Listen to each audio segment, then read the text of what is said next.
think in order to really come to terms with Berlioz in his life, you have to realize that how combative he was, how he was always struggling, how he was always up against institutions or individuals. He had his circle of friends, but he also had a lot of enemies, and he made enemies. And he was much more welcomed abroad in my country, in Britain, in Germany and in Russia than he was in France. But what exciting times those was. I mean, the 1830 revolution, the 1848 revolution, he lived through all that. And the turbulence within French society of the time created an atmosphere in which it was difficult to make serious music. And it was difficult to unify French public opinion. There were so many different clans and so many different voices. And the French are very vocal, always have been, in their likes and their dislikes of music. And Berlioz was always way ahead. He was miles ahead in terms of his originality. And he never went in a conventional, orderly progression. And that confused and bamboozled the French musical public. There were some who were tremendously enthusiastic about him, but an awful lot who just found it bizarre. And we don't find it bizarre today. We find it original, but enormously enriching, because it displays, it reveals the extraordinarily vivid imagination of a great poet of music, and somebody who took on Beethoven's mantle and was a great publicist for and a proselytizer for the value of abstract music.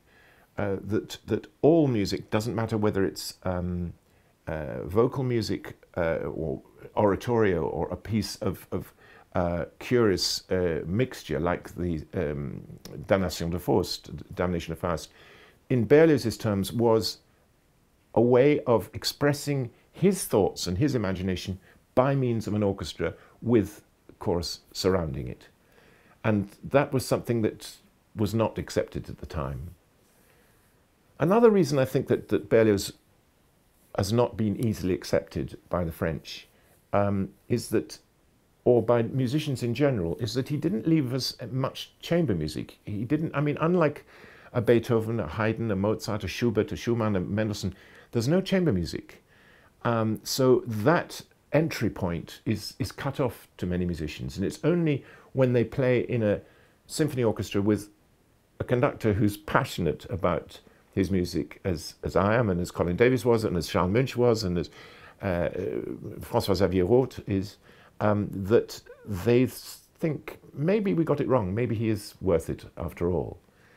And a piece like the Requiem, a marvelous piece like the Requiem, is often misunderstood, because Berlioz was not a fervent Christian. He wasn't a conventional Christian at all, but he had a tremendous sense of the drama of creation and of eternity, and that theatricalization of eternity comes through in the Requiem so powerfully.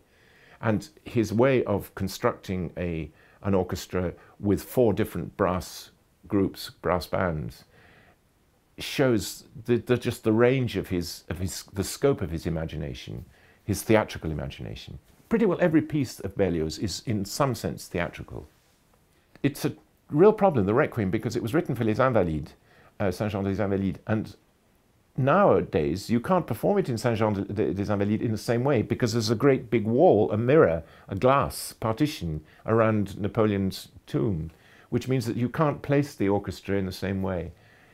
But I mean, I've done it, the Requiem in Saint-Denis, in the cathedral there, and it sounds wonderful. It is possible. You need time and you need a bit of imagination, and then it can work.